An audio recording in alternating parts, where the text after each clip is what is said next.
At 7:35 this morning, the world lost one of its most influential spiritual voices. Pope Francis, leader of the Catholic Church and a figure often viewed as a bridge between tradition and progress, passed away at the age of 88. The announcement stunned millions, not just because of who he was, but because of how sudden it all seemed. Just yesterday, he was seen smiling, blessing crowds on Easter Sunday, even meeting US Senator J.D. Vance. And now, he's gone. On Easter Monday, no less. Within minutes, bells rang out across Vatican City, 88 tolls, one for each year of his life. In cathedrals and street corners alike, people gathered in prayer, some in shock, others in tears. But it wasn't just the 1.4 billion Catholics mourning him. Leaders from around the globe spoke out, offering tributes to a man who stood for far more than just religion. Because Pope Francis had, in many ways, become something else entirely.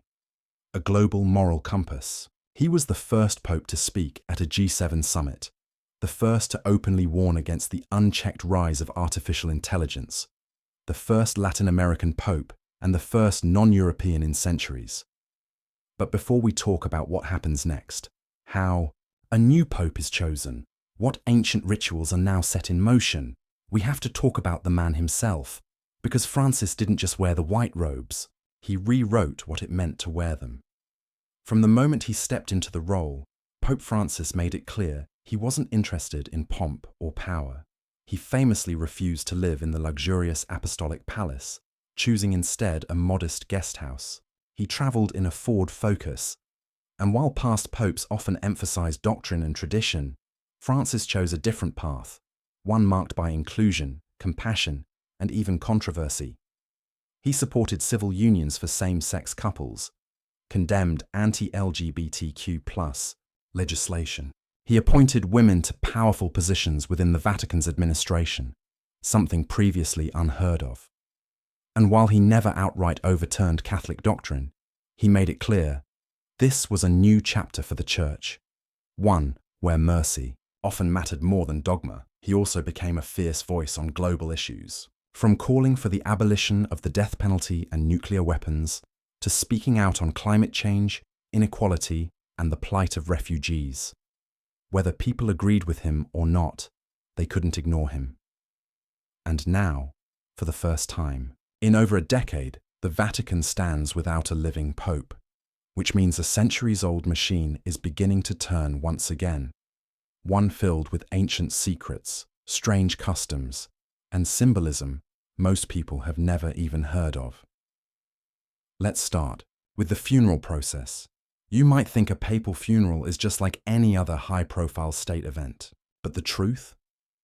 It's a ritual so complex it has its own 400-page manual. That's not an exaggeration.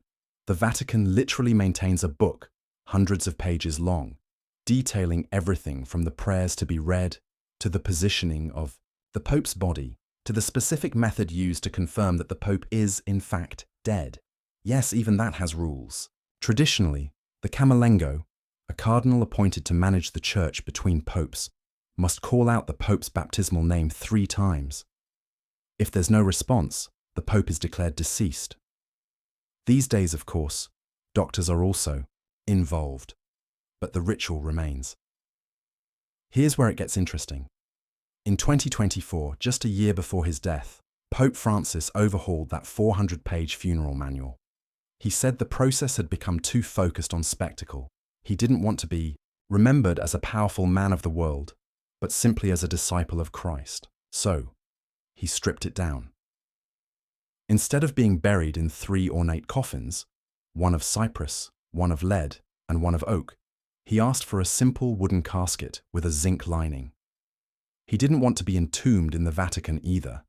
Instead, he chose the Basilica of St. Mary Major, a quieter place across the city. Just one more way he broke tradition. Then there's the fisherman's ring, a symbol of the Pope's authority. After a pope dies, the ring is ceremonially destroyed, both to prevent forgery and to signal that his reign has officially ended. That ritual, too, has already begun. Starting today, the Vatican enters 9 days of mourning. During this time, Pope Francis's body will lie in state inside St. Peter's Basilica. But unlike previous popes who were sealed in closed caskets, Francis asked for an open display so people could see him one last time.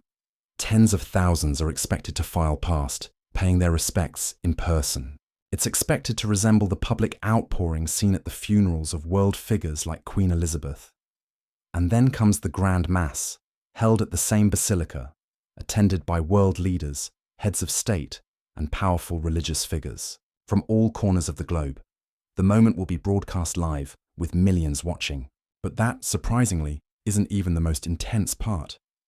Because 15 to 20 days after a pope's death, something extraordinary begins. It's called the conclave, the ancient, secretive process of choosing a new pope.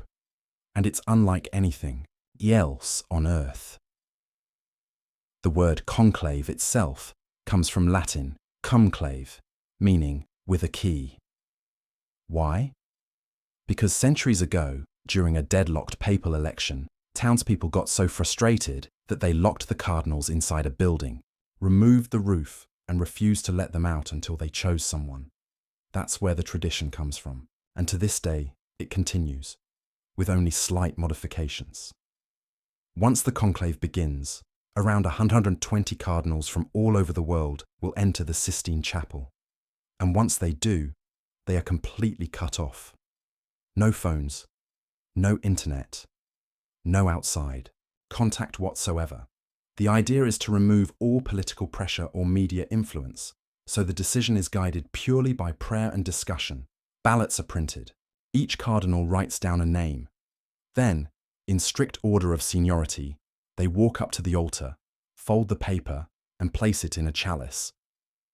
If no one receives 2/3 of the votes, the ballots are burned, and black smoke pours from a special chimney to signal that no pope has been chosen. But when a decision is made, the ballots are burned with a special chemical that turns the smoke white.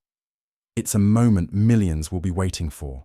News cameras will be locked on that chimney, day and night. The instant the smoke changes, the world will know. The church has a new leader. Roughly 30 to 60 minutes after that signal, the new pope steps out onto the balcony overlooking St. Peter's Square.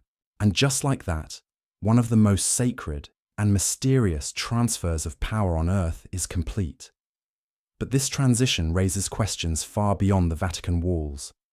With Pope Francis gone, the Church stands at a crossroads. Will his successor continue the legacy of reform and inclusion? Or will the Church pivot back toward tradition, tightening its stance on controversial issues? That's what makes this moment so monumental. We're not just watching the funeral of a pope, we're witnessing the end of an era and the beginning of something completely unknown.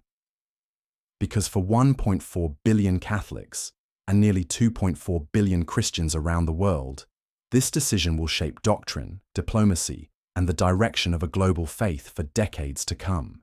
And for everyone else, even those outside the Church, it still matters, because popes speak not just to their followers, but to the world. So as the days unfold and the conclave begins, the world waits for the white smoke, for the new name, for the future of one of humanity's oldest institutions. And what comes next might just surprise us all.